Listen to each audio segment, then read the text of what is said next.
প্ৰিয় দৰ্শক aroma of North east কিচেনত আপোনালোকক স্বাগতম জনাইছো গণেশ চতুৰ্থী উপলক্ষে মই আজি আপোনালোকলৈ ওটছেৰে বনোৱা গণেশ ভগৱানৰ প্ৰিয় মোদক আৰু লাৰু ৰেচিপি লৈ আহিছো আশা কৰিছো আপোনালোকে ৰেচিপিটো ভাল পাব এতিয়া আহকচোন ভিডিওটো চাওঁ ওটছৰ মোদক আৰু লাৰু বনাবৰ বাবে কি কি সামগ্ৰী লগা হ'ল ইয়াতে মই লিখি দিছো আপোনালোকে বনোৱাৰ আগতে এবাৰ চাই ল'বচোন প্ৰথমতে চেনিৰ সিৰাপখিনি বনাই ল'ব লাগিব তাৰ বাবে মই 2 কাপ চেনি ইলাচি গুড়ি আৰু 1 কাপ পানী লৈছো সসপেন এটা জুইৰ ওপৰত দি তাতে পানী চেনি আৰু ইলাচি গুড়িখিনি দি ভালদৰে লৰাই চেনিখিনি গলিবলৈ দিব লাগিব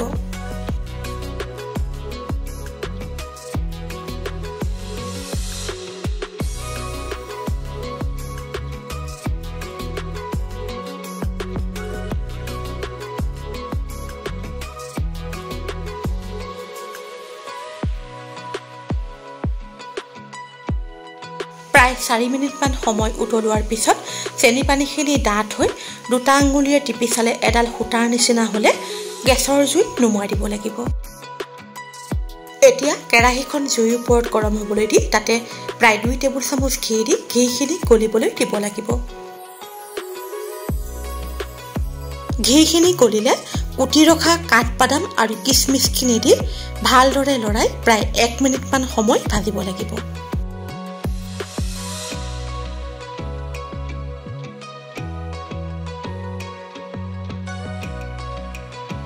এতিয়া সুজিখিনি দি প্ৰায় 5 মিনিটমান সময় ভাজিব লাগিব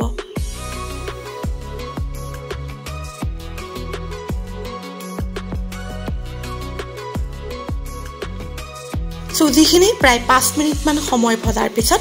ৰঙচুৱা হ'বলৈ ধৰিলে শুকান নাৰিকলৰ গুড়িখিনি দি প্ৰায় 2 মিনিটমান সময় ভাজিব লাগিব সুজি আৰু নাৰিকলৰ গুড়িখিনি ভজা হৈ গৈছে এতিয়া গেছৰ জুই কম কৰি সুজি আৰু নাৰিকলৰ গুড়িখিনি পাত্ৰ এটাত উলিয়াই ল'ব লাগিব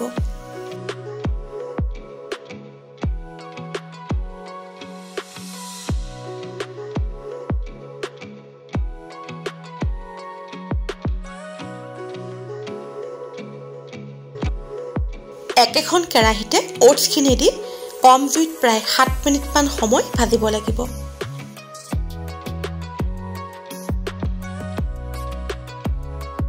প্ৰায় 7 মিনিটমান সময় ওটছখিনি ভজাৰ পিছত ওটছৰ বৰণ সলনি হৈ ৰঙচুৱা হ'বলৈ ধৰিলে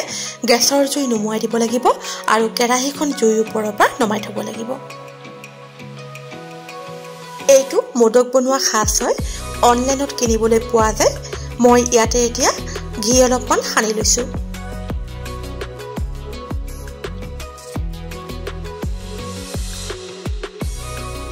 এতিয়া ভাজি লোৱা সুজি আৰু নাৰিকলৰ গুড়িৰ মিশ্ৰণটোৰ লগত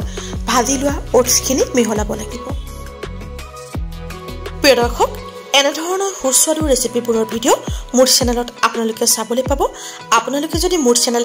এৰোমা অফ নৰ্থ ইষ্ট কিচেনক এতিয়াও সাবস্ক্ৰাইব কৰা নাই অনুগ্ৰহ কৰি সাবস্ক্ৰাইব কৰিবচোন আৰু কাষত থকা বেল আইকনটো টিপি দিব তেতিয়া মই পোষ্ট কৰিবলৈ লোৱা আগন্তুক ৰেচিপিসমূহৰ নটিফিকেশ্যন আপোনালোকে লগে লগে পাই যাব এতিয়া প্ৰায় 1 টেবুল চামুচ ঘি দি ওটছৰ মিশ্ৰণটোৰ লগত ভালদৰে মিহলাব লাগিব ঘিৰ পৰিমাণটো আপোনালোকে ইচ্ছা কৰিলে বঢ়াইও দিব পাৰিব ওটছৰ মিশ্ৰণ অলপমান মই বেলেগে ৰাখিছো সেইখিনি মই টেমাত ভৰাই থম পিছত যেতিয়াই মন যায় তেতিয়াই চেনিৰ সিৰাপ ঢালি লাৰু বনাই লম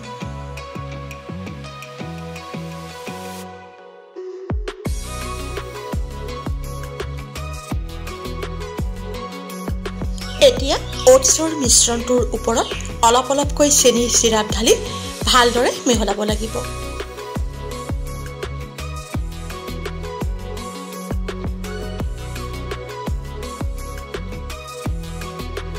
মোদক বনাবৰ বাবে মিশ্ৰণটো ধুনীয়াকৈ প্ৰস্তুত হৈ গৈছে এতিয়া ভিডিওটোত দেখুৱাৰ দৰে মোদক বনোৱা সাজটোৰ ভিতৰত ওটছৰ মিশ্ৰণটো ভৰাই সাজটো বন্ধ কৰি পিছফালেও ওটছৰ মিশ্ৰণ ভৰাই হেঁচি সমান কৰি সাজটো খুলি দিলে মোদক প্ৰস্তুত হ'ব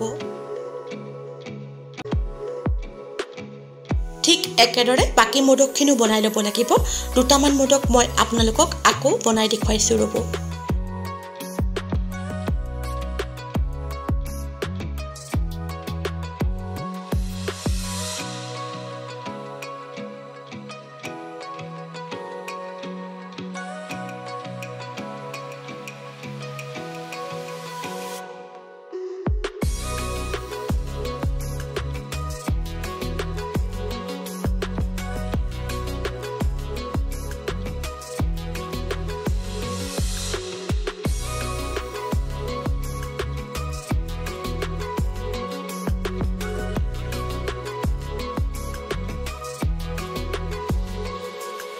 ওটছৰ মিশ্ৰণটো শুকান হৈ পৰিছে সেয়ে আৰু অলপমান চেনি চিৰাপ দি ভালদৰে মিহলাই লাৰু কেইটামান বনাব লৈছো মোদকৰ খাস নাথাকিলে মোদক বনাবলৈ অসুবিধা পালে আপোনালোকে লাৰু বনাই ল'ব পাৰিব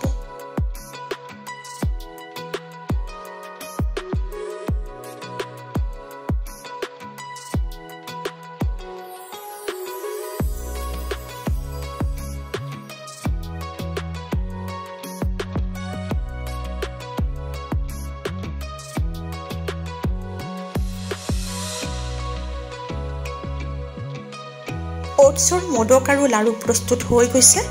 এতিয়া ভালদৰে ঠাণ্ডা হোৱাৰ পিছত ধুনীয়া টান হৈ পৰিব তাৰ পিছত আপোনালোকে এয়াৰ টাইট কন্টেইনাৰত ভৰাই কেইবাদিনো ৰাখি খাব পাৰিব নতুন ভিডিঅ'টালৈ আকৌ আপোনালোকৰ ওচৰলৈ আহি আছো আজিলৈ আহো ধন্যবাদ